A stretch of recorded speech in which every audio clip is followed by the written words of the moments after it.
Hello and welcome to How I Hire, the podcast that taps directly into the best executive hiring advice and insights. I'm Roy Notowitz, founder and CEO of Noto Group Executive Search. You can learn more about us at notogroup.com. As a go-to firm for purpose-driven companies, my team and I have been lucky enough to work with some of the world's most inspiring leaders as they've tackled the challenge of building high-performance leadership teams. In this podcast, I sit down with some of these very people to spark a conversation about how to achieve success in hiring and create purposeful leadership for the next generation of companies.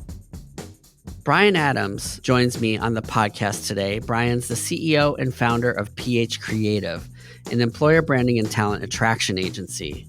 Bryan and his team help companies develop and refine their employer brand to attract top talent. Ph.Creative's clients include Apple, Nike, Ford, Continental, L'Oreal, and LinkedIn, to name a few. And Bryan also wrote a book on employer branding called Give and Get, Repel the Many and Compel the Few with Impact, Purpose, and Belonging. Bryan and I discussed the importance of distilling and communicating a clear EVP or employee value proposition. We also cover how employer branding and EVP informs the candidate experience. And we discuss how business strategy, brand reputation, and culture all tie into effective recruitment. Hey, Bryan, thanks so much for joining us on the podcast today. It's great to have you here. Oh, it's my pleasure, Roy. Thanks for having me on.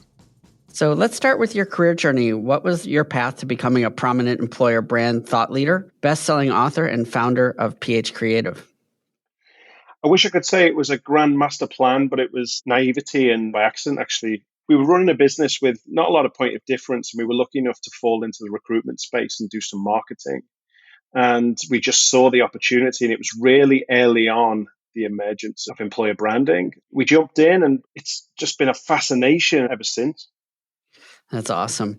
And your book, Give and Get, Repel the Many, Compel the Few with Impact, Purpose, and Belonging. What was the idea behind that book and your vision for how you wanted it to influence folks?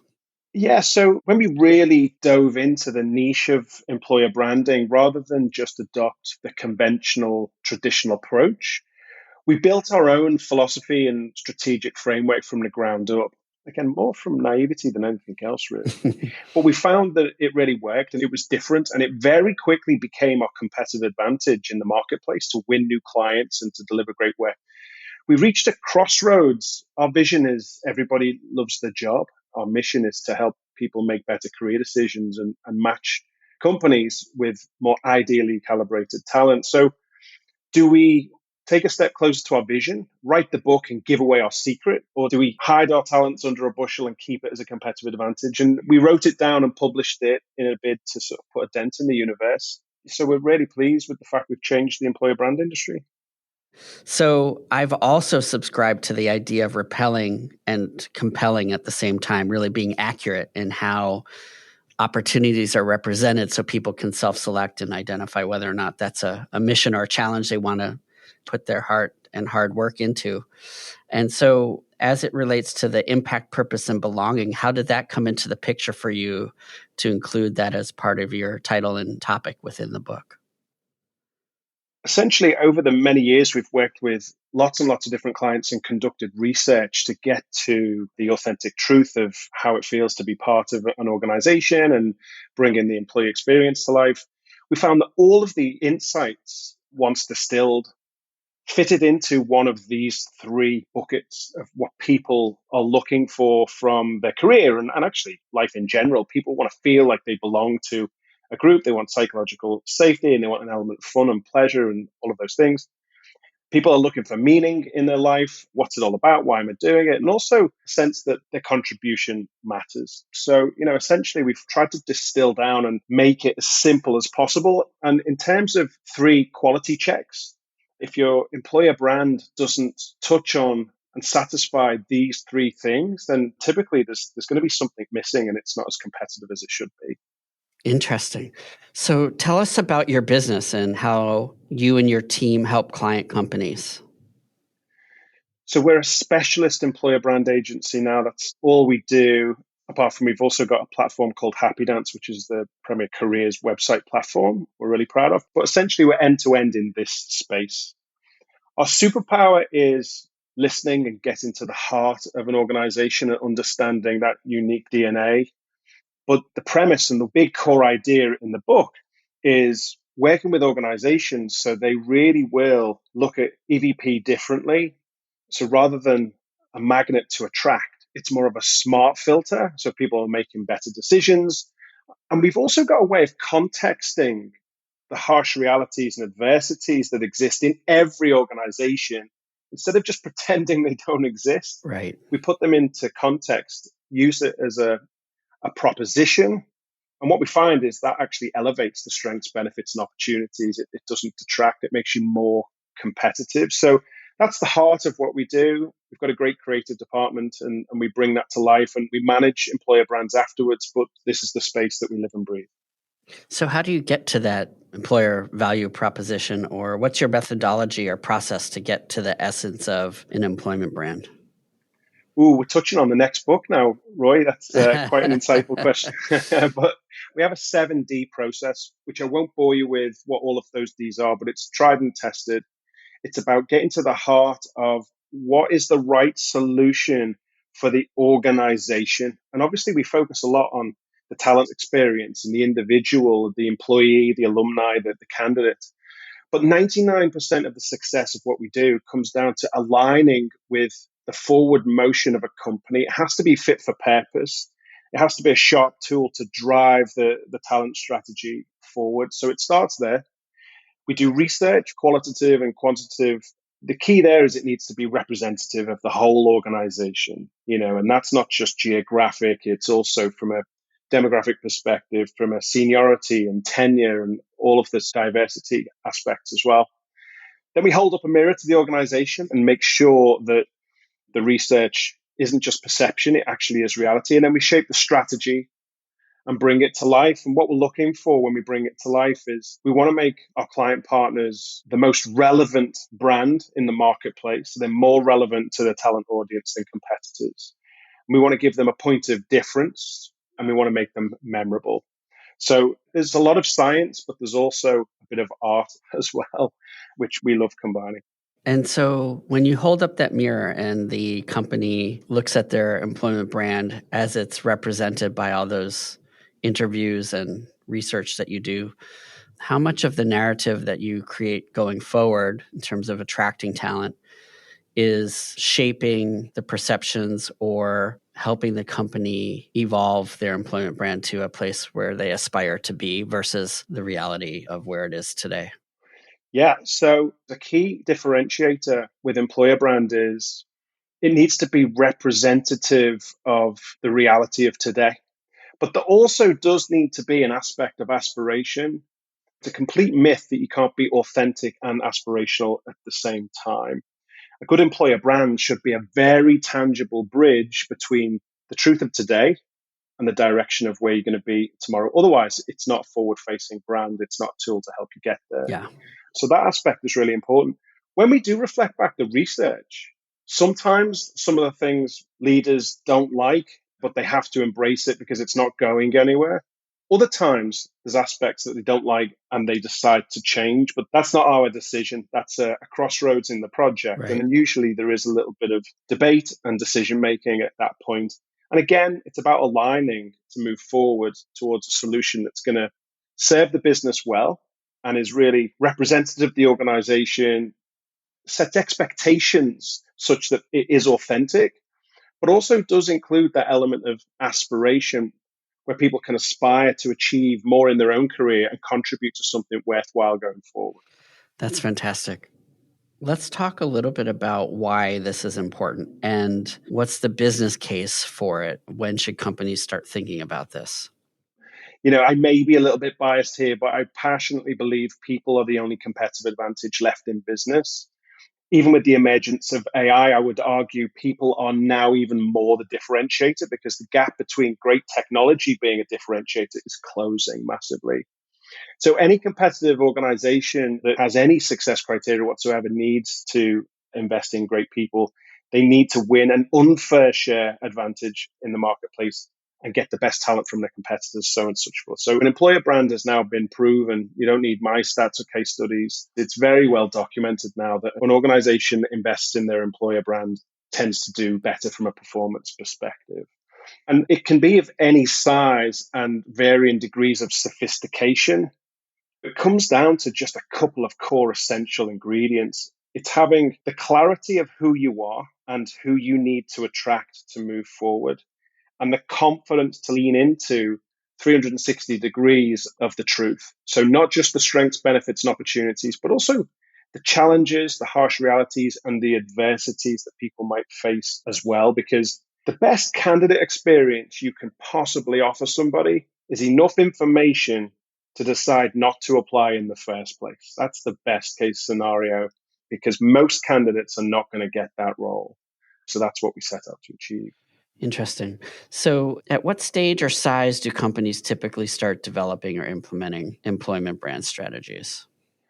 Every organization has an employer brand. It's just whether there's any strategy or thinking behind it. Most of our clients are global brands with complex talent audiences, but we have a really good mix of mid-sized organizations. And we really love that sort of ecosystem, actually, because the big brands love us for the creativity and bravery we show with our mid-sized work. And the mid-sized companies come to us because they're impressed by the global brands on the portfolio. That's typically how it shapes out. But and this applies to small business. And I would implore anybody running a small business or starting a small business to really think about the foundational layer of the culture you want and the culture you need. If you can perfectly align those two things to attract high caliber, high performance people and treat them well and point them in the same direction, set their expectations and don't let the expectation down, then you've got a really good chance of growing a fantastic organization. That's awesome. How can smaller brands compete with the bigger brands that have just so much more resources behind, messaging their brand and being relevant to the talent pool? Even though some of the small to mid-sized companies could be really compelling and interesting from a career perspective. I think it's a bit of a myth that budget wins all. If you've got the most money, you'll win. It really isn't the case. It's the organization that's the most thoughtful and offers the most clarity and transparency of what it's really like, and is great at storytelling, translating that into why people should care and how they will find purpose, impact, and belonging. If you take it back to the real bare beginnings of what we're trying to achieve here, is we're trying to craft a proposition that is compelling to a very small percentage of your entire audience. And if you hold yourself to a high standard of what the message is, then it's a fantastic place to start. And it doesn't have to be BBC quality or HBO quality broadcast standards of film or photography or whatever. It just has to be authentic. And that authenticity needs to be organized in a way where people can see themselves being part of that story. If you craft that and only that, then you'll beat most of your competitors, because it's a sea of sameness out there. If you really listen to your employees and take on board what it's really like and have the gumption to craft something unique based on who you are as an organization and where you're going, then budget is a luxury. So, who typically leads or sponsors this work in bigger companies or in smaller companies? Is it HR? Is it marketing and brand people? Who sort of leads the charge on the client side? Typically, we won't take a project unless there's a C-suite sponsor. 80% of the contracts we sign are with the talent attraction leader, but that trend is starting to change. And what we are noticing, Roy, is a lot more collaboration with HR playing nice with marketing. And that wasn't the case just 5 years ago. Interesting. But now I think the alliance of teamwork and partnership and the value to be had by aligning consumer and an employer brand, that case is starting to be proved more and more. And strategy is emerging that way as well, such that they need to either co-own, or in some cases lately, it's the marketing department that's commissioned the work. So, how do you incorporate an aligned business strategy with employment brand strategy? How do those things come together? Every organization is different. So there's a little bit of tailoring the suit, if you like. What we try and do is take the core business strategy and underpin and align all of those things. When we look at brand reputation in the talent space, like what do we need our employer brand reputation to be in the marketplace to allow us to win? If we look at a typical business strategy, but through the eyes of a candidate or an employee, what's really interesting is call it the three C's. We talk about culture, we talk about career catalyst, and we talk about citizenship, which now is probably ranking number one, especially with Gen Z and millennials. Interesting. If your organization doesn't stand for a higher purpose, something worthwhile, if it doesn't have ethics and a mission that they believe in, you're already at a disadvantage. So citizenship is about leaving the world better than you found it in some way, shape, or form. If you think about it, that citizenship is the traditional purpose or vision of the organization. The conventional mission of the organization aligns really well with Career Catalyst, which is the idea of I can accelerate my career at this organization, I can find impact. And then lastly, the values that aligns really well with culture. So we draw tangible lines between employer brand strategy and underpin that with the conventional business strategy. And if it all fits together, suddenly light bulbs go on, pennies drop, and everybody sees, oh, okay, this is how it's going to be a turbo booster to what we're already trying to do. Right. And that's the business case you want to get to. It's really interesting because on executive searches, when we're working with clients, I often say culture, same thing, career opportunity or career catalyst. And the third one we say is compensation as being a key thing for candidates as well, because it has to make financial sense for them to make a move. I like adding in the citizenship as a fourth, but to what degree does compensation philosophy or strategy play into an employment brand strategy? So at the end of the day, if the job doesn't pay enough, somebody's not going to take it. And that's always going to be a big factor. Sometimes it's the deciding factor, and this is where big tech has dominated for years and years. But we're now seeing a complete shift, especially in the tech space, actually, where people are leaving in droves, either by their own volition or they're being made to. We're seeing the biggest transfer of talent from the tech industry to other organizations and industries that are digitizing. But people are making decisions to take less money to work in a more ethical organization with a better mission and vision and values and all of those things now. Well, compensation is not going to go away. It may actually be looked back on in a number of years as the tax you have to pay for not being more competitive in those other spaces for your culture and your citizenship. That's a really interesting way to think about it. How do you measure ROI on employment branding and talent attraction efforts? How does the value you provide get measured or quantified over time?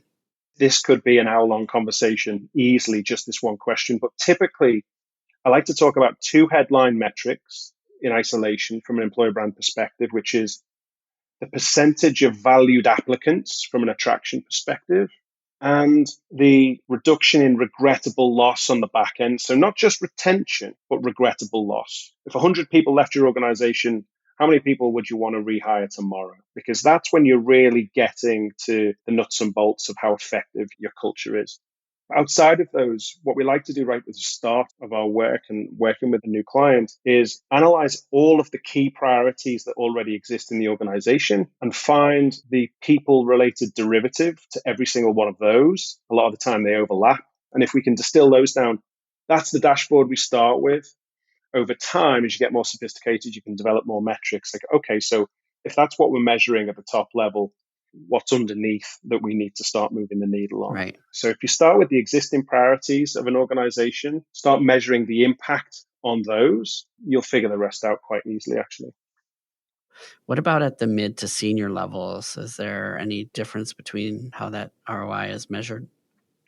Yeah, absolutely. And again, it comes back to, if you look at volume, it might be we need maximum occupancy. We need a constant, always on flow of talent. We need retention because we lose people because it's a high pressure environment. But we also need to maintain a certain level of NPS or customer service engagement or whatever that is, because they're the existing priorities of the organization.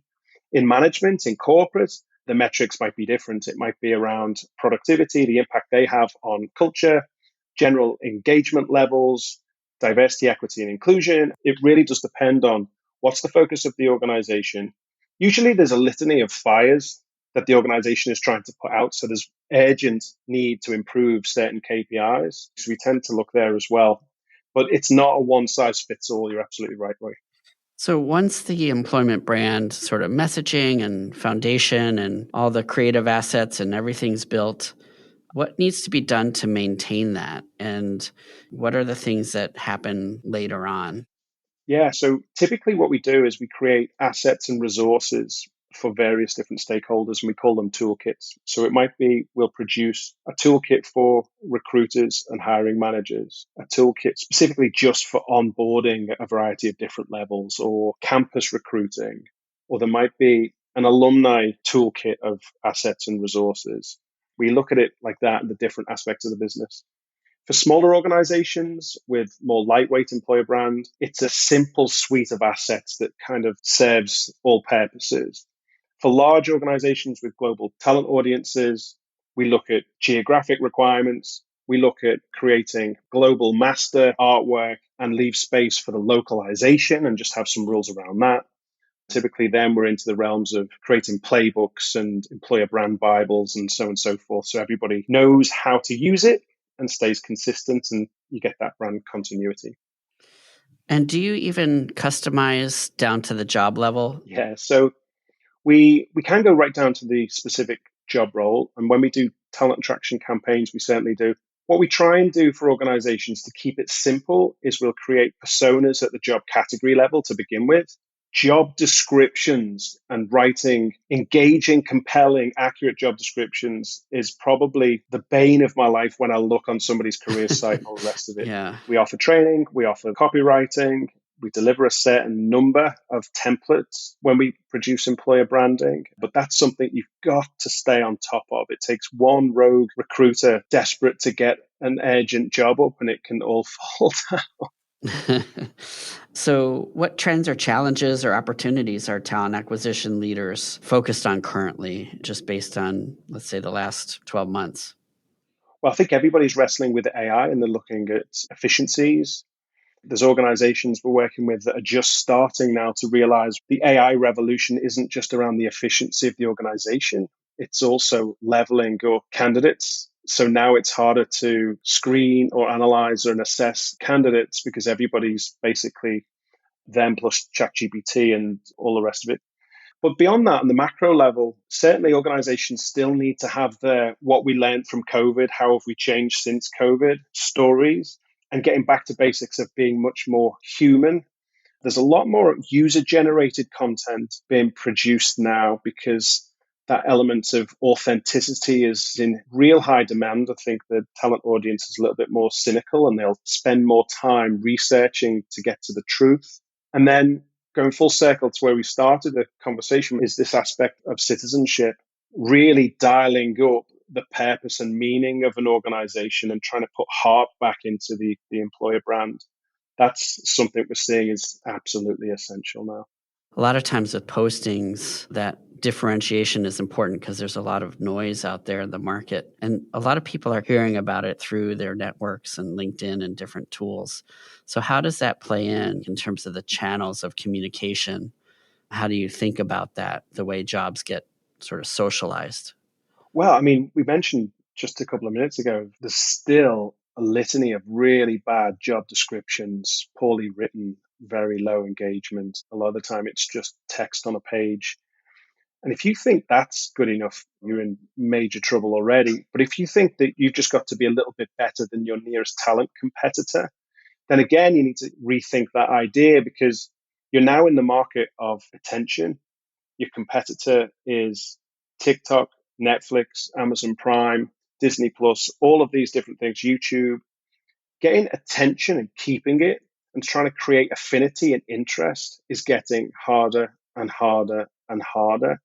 And what we're finding is we have to produce content that isn't just clever or catchy or different. It has to have a little bit more depth and it has to add much more value to the talent audience, a little bit higher up the stream. So it can't all just be about the day in the life of the job and your organization. You have to know your talent segments and offer them value that they really are searching for and care about. So in short, it's getting harder, not easier. What are your thoughts about how much energy companies should put into evaluating their Glassdoor reviews, or candidates should think about how realistic or accurate those reviews are? I think Glassdoor is an important aspect of employer branding, whether you like it or not, is it gives you pause for thought and it gives you a lightning rod of things to investigate and questions to ask. I also think that you can tell a lot from an organization by how they respond, if they respond. And there's a lot of evidence to say that people are much more satisfied with any sort of response, whether it's an apology, an explanation, or whatever. Love them or hate them, they're part of the employer brand reputation space, and it needs to be managed and leveraged in a positive way. The employer-employee dynamic changed, as we all know, as a result of the pandemic. The pendulum is swinging back a little bit in terms of people being in the office a little bit more. I'm seeing that out there. But in what ways do you think post-pandemic, the world of work will shake out in the long run, and how does that influence the work that you're doing from an employment brand perspective? Yeah, the way I think about this is there's been, for many, many, many years, there's been a pendulum of supply and demand. Either the market's hot and competition is extremely high and you have to pay for that talent, and then it isn't. So the pendulum is constantly swinging.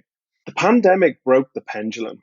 And, you talk about the great resignation. I call it the great epiphany. Yeah. And over the course of a few months, the whole world woke up one day and said, hey, I now know what quality of life is worth. And I now know what I'm willing to put up with and what I'm not.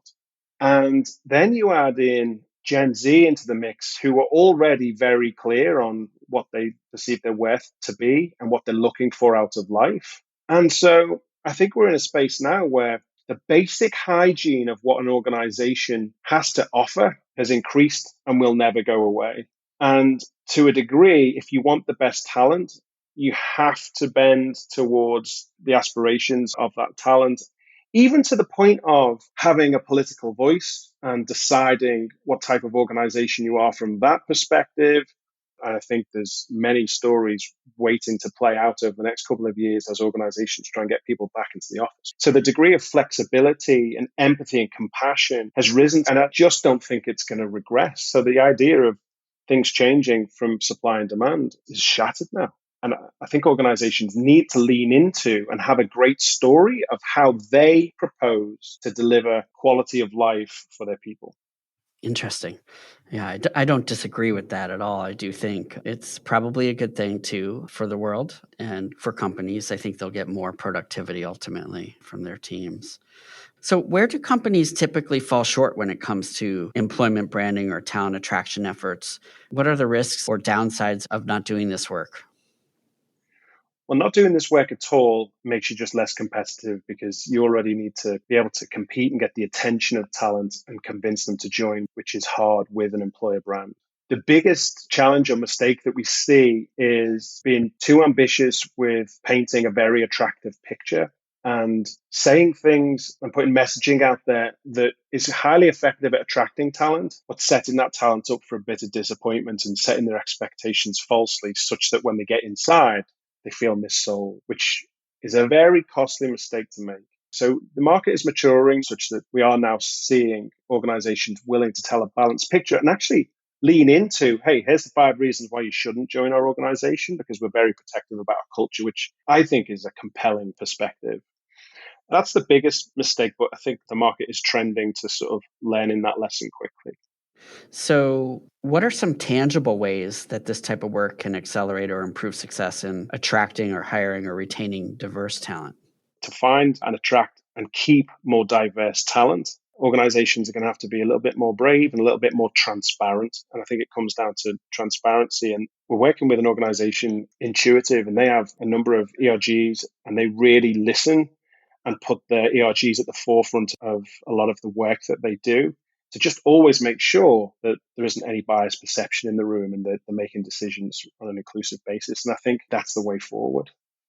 How do you help companies avoid false negatives and make quality hiring decisions?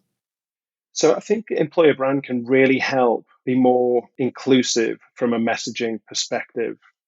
I think there's a missing piece. The sourcing and the recruitment process needs to be aligned so not to have the old knockout questions or look at the selection and the process to eliminate talent. But assuming that isn't the challenge, by having an inclusive human employer brand, that has inclusivity baked in from the foundation, making sure that it is representative of the whole organization, you have the opportunity then to take that message and take it to unconventional channels and unconventional communities. Now, if you do that, the message still needs to resonate. And with the give and get approach, what we found is advocacy and ambassadorship significantly increases when you give somebody permission to talk about the not so great aspects of your organization.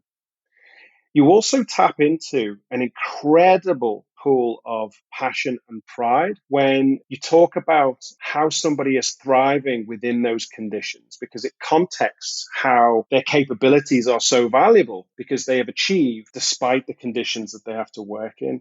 So what you get there is you get a whole lot of transparency, which adds incredible credibility to the message. It's coming straight from the employee's mouth. But you also get to ask them, so why do you stay? Like, how do you find achievement, purpose, impact, and belonging? And quite often, the reason for joining is different from the reason of staying, and you get to the real good stuff. So, if you can get those stories and take them to the right places, you're going to get a far more diverse talent pool, and people will be more likely to engage because they believe the message they're hearing. So, are there any brands out there, perhaps they're clients of yours, maybe not, that you think are doing a good job of this? Oh, yeah. Yeah, absolutely. So non-clients, I've got to say, for very different reasons, Patagonia, Unilever, Disney, Salesforce, HubSpot, they're all doing a great job of being highly relevant and plugging into what the talent audience is looking for and presenting an offer of differentiation, and also knowing who they are as an organization. Are they a citizenship organization? Are they a culture organization? Are they a career catalyst organization? And then we did all the research and worked with Apple on their employer brand. And Cool. I think we're proud about that. And they've made huge strides over the last few years. Peloton, American Airlines, DraftKings. We're really excited. Nike's employer brand is out publicly very soon. That's going to change the game. We're really excited about that. And VCA, which is an animal hospital, if you check that out, It's very heartfelt, and we're very proud of that work as well. It's awesome. So, what new or exciting things are you and your team working on currently? What are the things that we need to know about? Sounds like you have a few projects in the works, and I'm also interested in learning more about Happy Dance. Absolutely. We've got a number of interesting things at the moment. We've just introduced a little tool in Happy Dance that allows us to identify up to 80% of the anonymous traffic on a careers website, and it's 100% compliant. So we're really excited to do that. That's the nerdy, geeky side of me coming out there. But on the consultancy side and the employer brand strategy, we're tending to work with C-suite leadership a lot more, figuring out how to create more alignment between employer brand and business strategy. So what we've noticed is the conversation has gone upstream, and it's now very firmly on the desk of the CEO or the C-suite, and linking a number of disparate internal initiatives and coming up with a galvanizing theme. And I've got to tell you, Roy, we get to see what's behind the curtain with some of these huge brands, and it's just fascinating. And with so much change and volatility in the world, it's never a dull moment at Ph.Creative. We talk about love the struggle, because for anybody who's ever worked for an agency, it's really hard. It's really hard. We've only got 3 core values of intensity, integrity, and audacity. And intensity is there to ward people away. And we've hired loads of people from corporate who just can't hack it. And we've got to eat our own dog food. So we're very careful with our giving out. How can people find and access some of the content and resources that you've produced? Thanks for asking that, Roy. If you go to ph-creative.com, you can get all the information on the agency. In the top banner, there is a little banner for the sprint series that we do, which is 2 to 3 weeks of intense learning to go through all of our strategy and models of employer brand. And a lot of people tend to get a lot of value out of that. Other than that, check me out on LinkedIn. I'm very active on LinkedIn. I love to have conversations around employer brand strategy over there. Search for Bryan Adams, spelled the same way as the Canadian singer, and you should find me if you tag on Ph.Creative on the end. Thank you so much for sharing your wisdom on this topic. This is the first time we've actually really dug into employment branding and the work that goes into that. And I think it's highly relevant for large and small companies to really think about how to approach this or think about this work. And it seems to be more and more relevant as we think about the way that the workforce is evolving and how they view work. So fascinating stuff. I look forward to keeping in touch with you. It's been really great getting to know you. All right. My pleasure. I've really enjoyed the conversation and I appreciate you having me on. Thanks for tuning in to How I Hire. Visit howihire.com for more details about the podcast and what you heard today. Please also spread the word about the latest hiring trends and insights by sharing the podcast with your friends and colleagues. We love getting feedback and comments on Apple reviews, or also please look for our social posts about the podcast on LinkedIn and engage there. Your feedback and ideas are appreciated. How I Hire is created by Noda Group Executive Search. To find out more about Noda Group, visit nodagroup.com. And also, please sign up for our monthly jobs newsletter there if you're interested. This podcast was produced by A.O. McLean, LLC. To learn more about their great work, visit aomclean.com.